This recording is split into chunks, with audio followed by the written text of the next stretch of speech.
Soy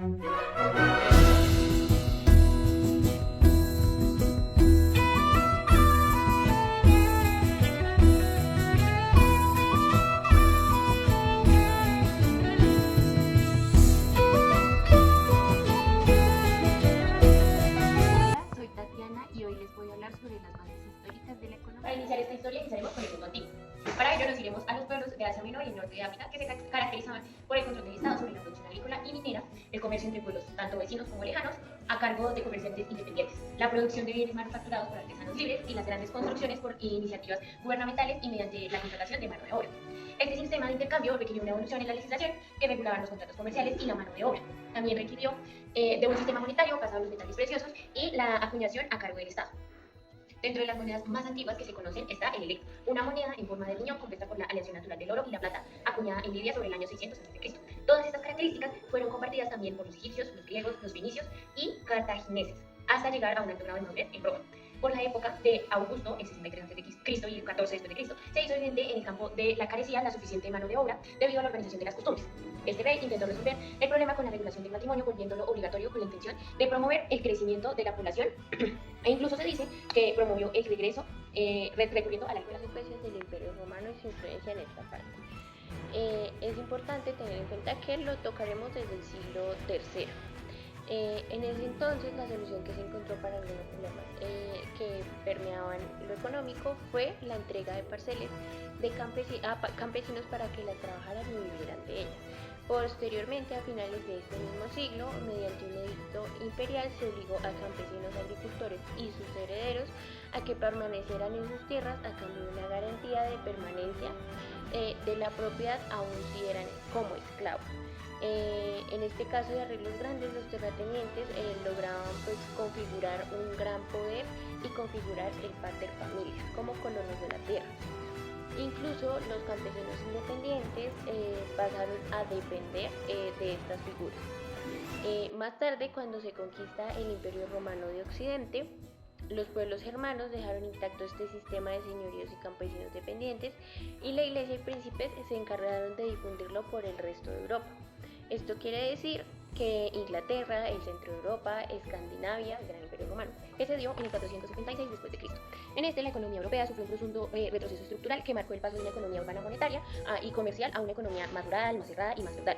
Este gran cambio determinó toda la Edad Media y dio un origen a un largo periodo de estancamiento económico a nivel general, una fragmentación política, evidentemente, y primero la desintegración del poder central provocó que el comercio y las ciudades se cayeran debido a la pérdida de grandes rutas comerciales que conectaban el Mediterráneo con Europa y permitían hacerlo funcionar con normalidad. Los intercambios y la producción se redujeron drásticamente, las artesanías cayeron, se dio la escasez de la moneda, la inseguridad de los caminos y se hizo un gran retroceso en aspectos tan relevantes para cualquier aspecto político económico. En esta era es importante tener en cuenta que proveniente de autores como Xenofonte o Aristóteles, discípulos de Sócrates, se tuvieron conceptos demasiado usados en la modernidad, pero que ellos le aportaron a la sociedad en general. Por esta razón nos podría parecer muy familiar conceptos como el cálculo hedonístico, el valor subjetivo, la utilidad marginal decreciente, la eficiencia, la asignación de recursos, la especialización y la división de trabajo como una fuente de eficacia y evidentemente de productividad, la función regulada y distribuida del Estado y la discusión sobre el aporte del individualismo y el egoísmo y las funciones y valores que se le podían asignar. Ahora abarcaremos a los escolásticos. El interés central de los escolásticos se inició primero con la inquietud de cómo determinar un precio justo, que para ellos era una de las reglas de justicia que debían regular las relaciones sociales. Segundo, con el rechazo a la usura por considerar el dinero en sí mismo que no podía generar un valor, pues esta era una capacidad que solo podríamos atribuirle a las personas. Después, los escolásticos incorporaron otros temas, como un salario justo, la inflación, la justicia en los impuestos, la deuda pública, el monopolio, la tasa de cambio, las sociedades y los contratos, y ya luego, los escolásticos intentaron conciliar una doctrina de la Iglesia con la propiedad privada, el mercado y en gran medida los respaldos del derecho romano que resultaban de los contratos, la legitimación del contrato, el derecho a la propiedad privada o hereditaria, al igual que el trato justo de los intercambios voluntarios. Ahora abarcaremos la Escuela de Salamanca, un grupo de juristas españoles formados en la Universidad de Salamanca que se dedicaron al pensamiento económico por una motivación particular que fue por la notable inflación generada por la llegada de metales preciosos desde las colonias en América. Dado que en su mayoría eran clérigos, su inquietud tenía un interés doctrinal. Su punto de partida fue la explicación sobre la usura que hizo Santo Tomás de Aquino en la Summa Theologiae. Entendieron que la misma moneda tiene un valor que depende del contexto económico, hecho que justificaba los tipos de cambio, en particular en los préstamos a interés. Esto entre el siglo XVI y el siglo XVII. Allí tenemos el mercantilismo. La característica principal del mercantilismo es que por ser un pensamiento económico de la época se constituyeron los mercados nacionales europeos aprovechando el impulso que daba un incremento de la demanda externa generada por nuevas rutas comerciales. La idea de que la libertad y la propiedad son derechos naturales y que el papel del Estado era asegurar la convivencia de ciudadanos en libertad. Esta era la base de todo el conjunto de las ideas necesarias para promover un mercado, pues los derechos de propiedad y la libertad conducen a una libertad de empresa y de comercio. El mercantilismo se entiende como el conjunto de ideas que dominaron durante la época en la que se constituyeron los mercados europeos. En su fase previa a la revolución industrial, el mercantilismo transformó no solo las formas de producir y comerciar, sino que cambió en un trasfondo a la sociedad, las instituciones y el Estado, así como la forma en la que se insertan en un proceso de globalización comercial las diferentes naciones. Esta inserción obligó a los gobernantes y pensadores a tener una mirada menos interesada en los feudos de los que habíamos hablado antes y más en un conjunto emergente del Estado-nación.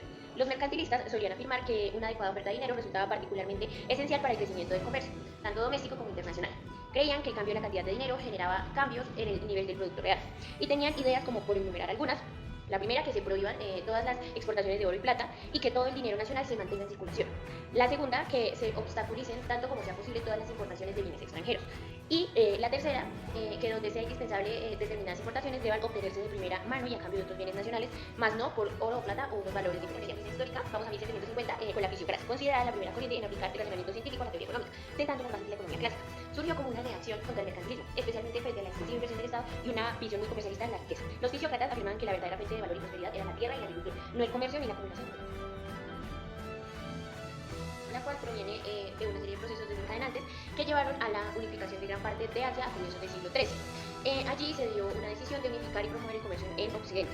Esto con el pueblo que habitaba desde las costas del Mar Chino hasta las fronteras con Europa. Aumentó a gran escala la producción para satisfacer la demanda externa y a su vez inducía la división de trabajo, el aumento del mercado interno, y se hizo necesario promover y regular nuevas condiciones económicas y sociales. Tres características de esta revolución, como todo proceso industrializador, son la reorientación, la diversificación de productos y los cambios de procesos. Se pasó de una actividad agropecuaria a una manufacturera, nuevas costumbres de consumo que incrementaron la demanda y se reorganizó la producción en continuo proceso de división y especialización del trabajo, que facilitó la mecanización de la producción y la producción en serie a gran escala, notando una mejor producción. En el proceso industrializador apareció un sector dedicado a prestar servicios tanto a consumidores como a productores. Así fue posible concretar una producción en poblaciones de pequeñas áreas, las fábricas más grandes, y se generó un proceso acelerado de urbanización.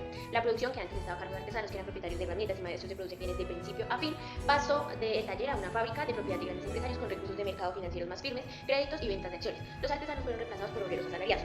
Para alimentar este proceso industrial se requería el aporte de materias primas que Inglaterra le compraba con ventaja al resto del mundo y muy en particular a colonias en América y Asia. Se estableció así una división internacional del trabajo en Inglaterra que se reservaba al puesto industrial comprando materias primas y vendiendo productos manufacturados evidentemente más costosos, una aplicación que se ve más amplia hoy en día. Se conoce como economía clásica al conjunto de ideas expuestas por autores ingleses en el periodo comprendido entre 1776, fecha de la primera publicación clásica con la riqueza de las naciones de Smith, hasta la publicación de los principios de John Stuart Mill en 1848. A estos autores se les reconoce el haber dado inicio a la ciencia económica como tal y el cómo lo conocemos hoy. Esto mismo permite tener ciertos antecedentes del neoliberalismo, como la propiedad privada, la competencia perfecta en todos los mercados y por lo tanto el rechazo de los monopolios, el equilibrio del pleno empleo gracias al ajuste automático de los precios flexibles, la curva de oferta debe ser vertical y determinar el nivel de equilibrio de la oferta y la demanda, las variaciones que se pueden aplicar a la demanda y que los impuestos solo causan variaciones en los precios. Por eso el Estado no debe intervenir. El modelo explica en particular el comportamiento a largo plazo en el que se ajustan todas las variables. El nivel de producción está determinado por la oferta y la ley del SAI. Asegura el equilibrio de la oferta y la demanda. El valor de los bienes producidos está definido por la cantidad de trabajo empleado para la producción de los mismos.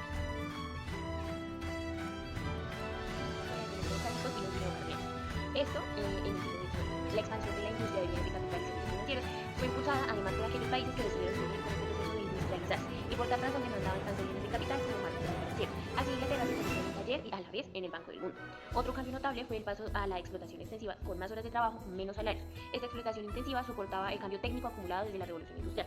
Y en efecto, desde la década de 1840 se inició la costumbre de establecer semanas de trabajo de 5,5 días, algo que se volvió oficial en 1860. También apareció la necesidad del trabajo calificado, que solo se podía retener mediante mejoras de salario y condiciones de trabajo, algo que indujo a la abolición de la ley del señorío siguiente en 1875. Las mejoras salariales además expandieron la demanda de bienes de consumo masivo y de los bienes durables, poniendo en mejor posición a los futuros y prominentes. Nos vamos a mediados de 1870, que surge como una reacción al pensamiento clásico de Adam Smith y John Stuart Mill. Su propósito fue perfeccionar y modernizar la teoría económica utilizando métodos matemáticos y de enfoque más individualista y científico, representando una etapa importante en la economía moderna, ya que se consolida esta como una disciplina analítica basada en el comportamiento racional de los individuos y los mercados. Esta escuela considera a los agentes económicos, consumidores y productores, son racionales y buscan maximizar su bienestar y beneficio, actuando bajo un sistema de competencia perfecta. Los precios y salarios, los intereses determinados por el equilibrio de la oferta y la demanda, y el mercado tiene naturalmente a hacer un equilibrio. O bueno, a mediados de 1950 y 1960, los neocardianos tienen como propósito cuestionar los supuestos del modelo neoclásico y retomar los fundamentos de valor y distribución de los presupuestos clásicos. Esto es de una metodología más moderna y muchísimo más rigurosa. El principal exponente de esta corriente es el economista Piero Errap, autor de la obra de producción de mercancías por medio de mercancías. Este autor plantea una crítica profunda a la teoría neoclásica del valor y el capital, argumentando que los precios y las tasas de ganancia no dependen ni de la utilidad ni de la preferencia de los consumidores, como sostienen los neoclásicos, sino de las condiciones objetivas de producción y de la distribución del ingreso entre trabajadores y capitalistas. Para los neocardianos, el valor de los bienes sigue determinado por el trabajo incorporado, y el sistema económico debe analizarse desde la producción y la distribución, y no desde el consumo individual. En otras palabras, el enfoque neocardiano es estructural, objetivo, mientras que el neoclásico es subjetivo y ¿Ahora qué? ¿Arte?